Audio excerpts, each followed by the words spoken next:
Angela Levin is back with me now, the best royal insider in the business, of course, the biographer of Prince Harry and Queen Camilla. But Angela, look, what's going on with Prince Harry and Spare, his much criticised autobiography, which was full of victimhood, full of appalling lies, full of despicable criticism of his own family. We were expecting, given the huge financial deal that he received, for it to come out in paperback, where he would have had to author a new chapter containing even more hatred towards his relatives. But you're hearing that actually he's maybe feeling a little bit guilty about this one. Yes, it's very interesting, isn't it? Because the standard way is that the publisher publishes your book in a hardback, and after a year, out comes the paperback, and you have to write. You can start it with a different way, and you can write another chapter or two just to up it a bit, and they go and sell it. Well, Harry sold absolutely huge numbers of the hardback all around the world. And it's quite interesting that that hasn't moved forward. I don't know whether the person who was writing it for him decided that he couldn't stand it anymore, or he didn't want to, or he does want to, and Harry doesn't want to. Perhaps Harry feels guilty now, the things he said that were so many lies and hugely upset the family. He washed their dirty linen, which didn't exist. So it was absolutely atrocious. And we're stuck there. Does he now dislike it and wish he'd not written it? Does he want to take things out? He'd have to fight with the publisher there because he's agreed it could go in. Mistakes can come out, but you can't take out chunks that people wanted to read and then go, oh, can you imagine what happened? And so it's a mystery, but the publisher must be really annoyed because they can't make a whole load of more money out in paperback. Many people who don't buy the hardback because the paperback is always cheaper and you can carry it more easily. It's not so heavy and all that. So there are people who are waiting to get it before they can buy it. But it's quite interesting that we don't know what's going on. See, Angela, I wonder if this is something to do with the court case as well, because you'll remember that the judge in that court case, Justice Fancourt, and I'm talking about the court case versus News Group newspapers and The Sun over historic phone hacking allegations, seemed to be absolutely furious with Harry for deleting all of the messages during the production of Spare between him and the ghostwriter J.R. Moehringer, because the court case was ongoing at that stage. So there was absolutely no excuse, Angela, for him not to retain all of those messages. It was a total expectation of the court. Maybe with the email addresses from years and years and years ago, you can say, oh, I've lost my password, I can't get access. But this was actually work that was being undertaken that included crucial evidence while the court case was ongoing. All of it was conducted over Signal, which is a messaging service a bit like WhatsApp, but considered even more secure. But it's all gone, all been deleted. That's been admitted in court. And I guess the problem is if he were to release a new paperback edition with a further chapter, then the judge would be saying, well, I need to see all of that material again. Yes, that's true. The judge has been extremely annoyed. And apparently, I've been told that if Harry can't get it, then the King's secretary will need to help because there's some link there between how it went through the press and the actual King's, one of his aides. And the last thing we want is that the king is involved in this in any way whatsoever, or any of his staff, because the whole thing really smells, and you can't do that. But what is extraordinary about Harry is that he feels that he can do things that other people he would attack and criticize, but it would be fine because he still is the prince, and he can do this. And if he's going to court, it's up to the judge to listen to him, but not actually to ask for evidence. I don't think he's understood that from the beginning, because when he first went into the court case, he would say, they'd ask him a question. He said, "Well, can't you get the lawyer to look through that and sort it out?" Which is what we don't do. You know, if we need evidence, we have to find it and present it. But I think he was completely mystified by that, particularly by him, because he couldn't give the details, but he could give what he imagined or believed was happening. And of course, that is not enough. No, because the stakes are so high in Yeah. a situation like this as well. And there is an expectation on him to also be transparent, especially if he is demanding transparency from others. So I do have a feeling, Angela, he probably regrets Spare altogether. But that's the problem with Harry, isn't it? And I know you know him very well. You followed him for all of that time. And I know that you were personally fond of him. But come on. This is a guy who makes totally knee-jerk reactions which have grave consequences for people who he is apparently meant to love, including his own father, now cancer-stricken. But he doesn't care because he makes these knee-jerk decisions in the moment that cannot be taken back. That he's pushed into this by his wife. I think that I'm not saying it's her fault necessarily, and he should stand up to what he feels is right. But I think she is pushing him from the start to be negative about his family, and actually make comments that are negative. Find them. I mean, she's done that a lot right from the start. And a lot of them aren't true. And some of them that Harry does, I'm sure he doesn't want to do, like giving up his friends and not allowing them to come to the wedding because Meghan wanted all these celebrities who could help her get known throughout the world. I think he hasn't got the sort of guts to really stand up to her. And he hasn't had them because he just fell in love with her 1, 2, 3. He told me, whew, he saw her and that was it. But when you are, you can do that when you're 13. But if you're much older, then you have to be a bit more sober about these things, particularly if you're in a position like being a member of the royal family. Oh, of course you do. But he just doesn't think about the consequences, does he? Now, the Daily Express reporting, Angela, that Harry and Meghan have put their UK house hunt on hold over the security row. And it's like, Angela, the security row is never going to be resolved in a manner that pleases Harry, right? Because the only way, I just have to make this so clear to Harry, I know he's a bit dense, but it's like the only way that you are ever going to receive official government security again, paid for by me and you, the taxpayers of the UK, is if you are fulfilling a permanent role as a working member of the royal family. You chose to give that up to go and make millions and millions of pounds overseas. That's fine, but you're not going to get the security. So why on earth is he now making a decision about whether he's going to buy a house or not over whether he's going to receive security or not? Because it's like the security, Angela, is never coming, okay? You're going to have to pay for it yourself. Yes, I think it's a bit of a blackmail that he says he's not going to bring his children Yes. because, King Charles would like nothing less than seeing these little children. But he won't bring them until he wins this. He wants the king to try and help him, I imagine. He wouldn't ask him necessarily, but he would make it so difficult that perhaps he would, but it won't happen.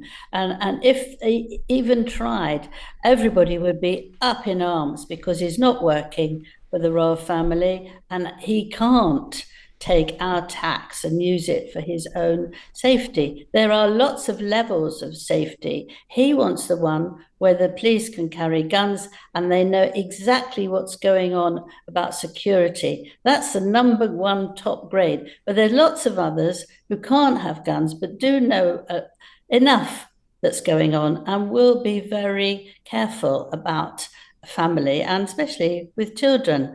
But he can't give in to that. I also, part of me, the cynical part of me, which I'm afraid is often there, is that they want publicity all the time and they can't always think of the things to say. So, they have a meeting. What am I going to ask about now that will get the front pages? And someone says, well, why don't you say you're not going to come and look for a house in Windsor because of what's going on with the refusal that you get all this attention and protection. And I think that then that drives off and it's gone. I think they come up with loads of these things. We have loads of things where they were going to move into all different parts of America, and you thought, oh my goodness, do they want more than 16 bathrooms now? But that never comes off. Loads of things that they come up with don't come off, and I think this could very well be one of those. But I've only promised to talk to you about products on this show that are actually life-changing. Now, this one, it's a bit more fun, a little bit more personal too, but the fellas watching, you'll completely get it. And if you're watching as a lady, then this is the perfect treat for your husband or boyfriend, which benefits you as well.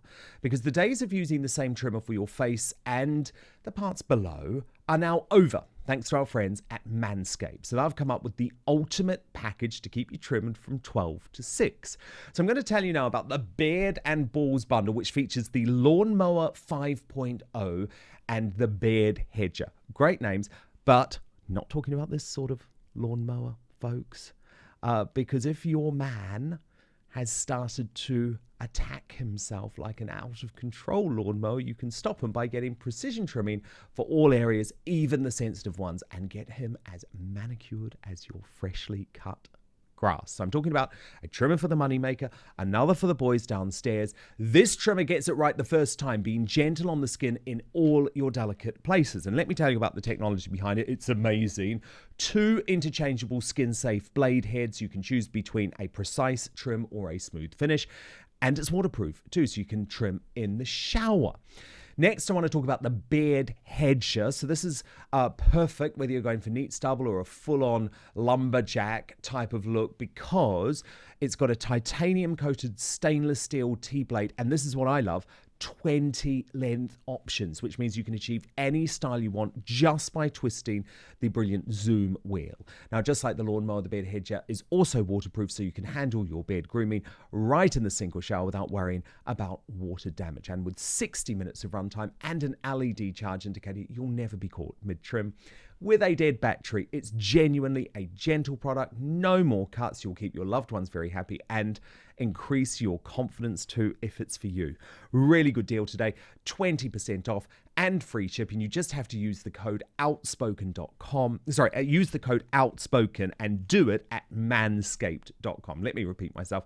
20% off, free shipping. You use the code outspoken and just type it in at manscaped.com. No more juggling multiple tools or dealing with subpar results. Just efficient, effective grooming wherever you need it. For the premium grooming experience, trust Manscaped.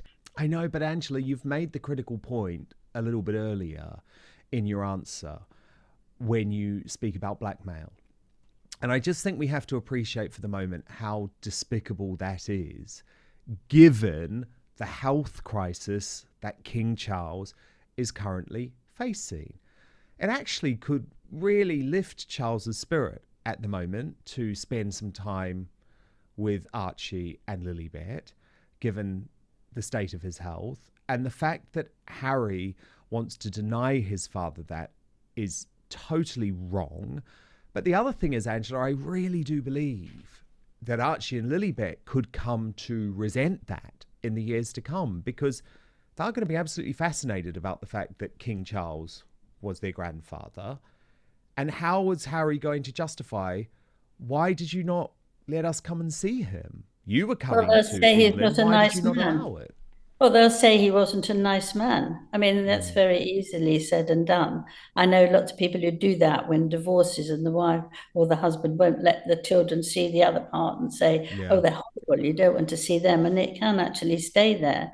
I feel very, very sorry for those children, because on their maternal side with Meghan, the only person who they see regularly is her mother, Doria, nobody else within the family, which I think is very sad. And even sadder is that they've got nobody on the father side.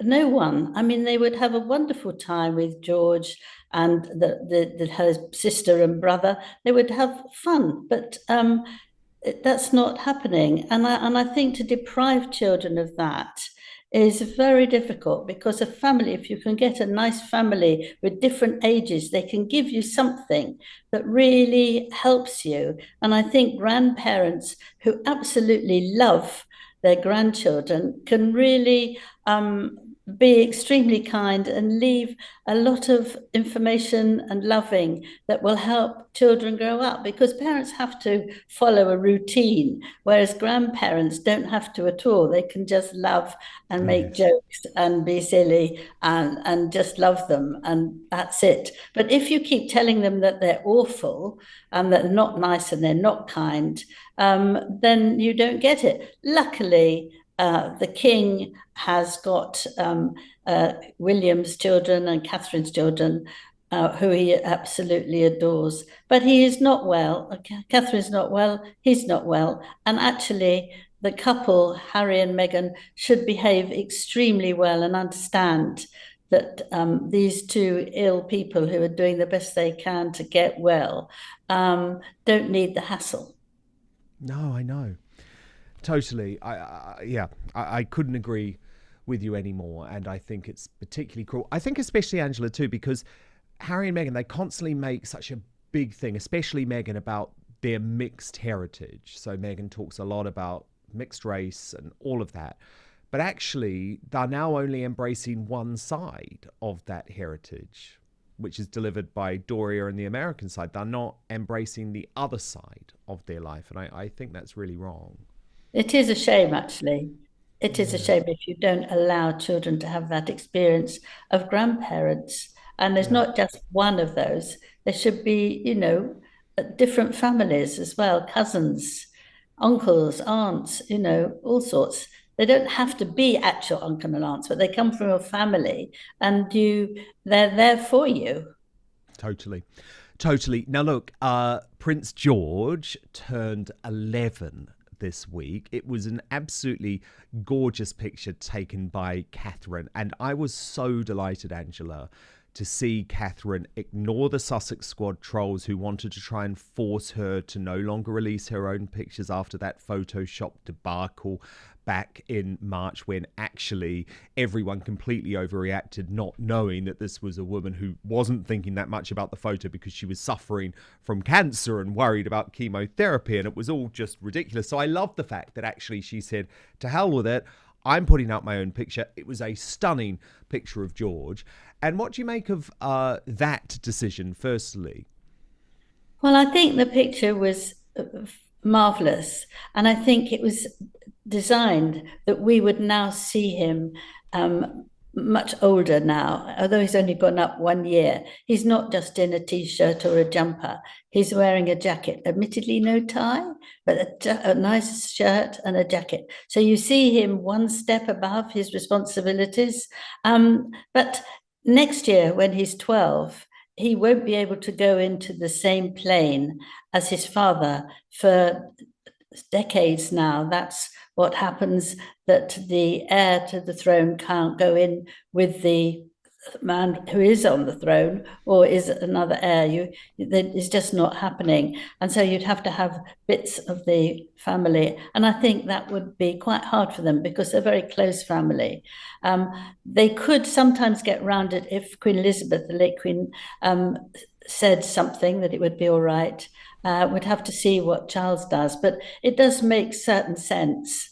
And that's what's going on. But what I think is lovely, he's a mini me to his father. When we Yes. saw him watching the football, I watched it just to watch he and his dad were doing it, not who kicked what where. And he was so he was so much like him. When they were upset, they went like this and they went like this and they hugged each other. And I thought, what is so much comfort for both of them, because it must be difficult. I think that they're handling it brilliantly with Catherine's illness, but they could really enjoy something and forget what else is happening in the world, and smile and laugh and joke. They couldn't do this if the late Queen was here, because she didn't like emotional things shown to the public. But I don't think William minds, and I thought it was absolutely lovely. I have to tell you what he eats, what Oh he loves to eat yes, most, and that's please. spaghetti carbonara. Oh, I Okay, like so that he too. likes it strong, but um, he doesn't get it every day, but that's one of his favorites, and that's very, very nice. And he loves sport, which was we've seen, and I think that's very healthy. And Catherine loves to take the children out and about to run. We've seen those marvelous pictures where they're jumping over grass and where they're running around, and she's chasing them. And she's not being able to do that now, but I think that's very nice that they are sporty and outside and getting the fresh air. But what little George faces is quite a different Mm. monarchy, I think. Prince William said that he didn't know if he would want to go into the military, although actually the king is in charge of the military, but he might not want to, and he doesn't want to push him. And I think that that's will be quite a difficult decision for him to take. But I do think that the couple have been marvelous parents. You can see how much the children love them and they love them. So they're very polite, they're charming, and they shake hands now and smile nicely. They don't pull their mother away like Meghan pulls Harry out the way. And they are just, I think they're adorable, absolutely adorable. Yeah, it's really interesting, the whole plane situation, Angela, because I've been looking into this for some time actually, and I've been told that there's a lot of courtiers in the royal family who are not comfortable with the fact that even now, sometimes William and George travel on the same plane together, because we've got to remember that actually Harry is still up high in that line of succession. And if anything were ever to happen to William, Catherine, George, Charlotte, Louis, all of a sudden, and this is a horrifying thought, you have Queen Meghan. And while some people will say, well, the courtiers have just been paranoid, actually, there's good reason to not want them to travel on the same plane together, because it's really important that that line of succession is kept intact. Yes, I completely agree with you. I think of it too. But however, now that George is 11 and he seems he can take the little bit of pressure, he would be some sort of um, working there. And then one of the other members of the royal family would actually be running the way it should go. So I think they would work round Harry. They wouldn't actually let him. Maybe it would be the other Prince Edwards, and they would help run it. But God forbid that one even thinks about Yeah. that. I No, do I think know. it's I worry. know, but the And problem is you do if have to Harry think did about these things, if don't you? if Harry did get it, he wouldn't do anything. He would hand it over to Meghan, Queen Meghan, and Yeah, that's what we can't have. totally. It's an absolutely terrifying prospect. It Uh, is. Now look, one for royal history buffs this week too, Angela. The Daily Telegraph reports that J. Edgar Hoover sensationally suggested that Prince Philip may have been involved with the two women at the heart of the Profumo sex scandal. Of course, Hoover was the head of the FBI, and he sent a cable to the US Embassy in London claiming he had been told that the prince had links to both Christine Keeler and Mandy Rice Davies. It's finally been released, this cable. It was sent more than 60 years ago. and it's after a long-running freedom of information request. But I guess what's interesting is, Angela, what do you think the term involved means? Does it mean that Philip was having potentially a sexual relationship with the two women at the heart of the Profumo scandal, or simply that he knew them in some way, which has been rumoured for a long time? Well, they put in may be at each sentence. And I think that is, maybe anything. I don't think it could be true, but it was in the Crown, which is quite interesting. They picked on that. But I think he might have just been one of his sort of jokes and seen a very beautiful young girl and said something about her. And that was it. I don't think he would have gone any further because it was much too dangerous, wasn't it? Much too dangerous.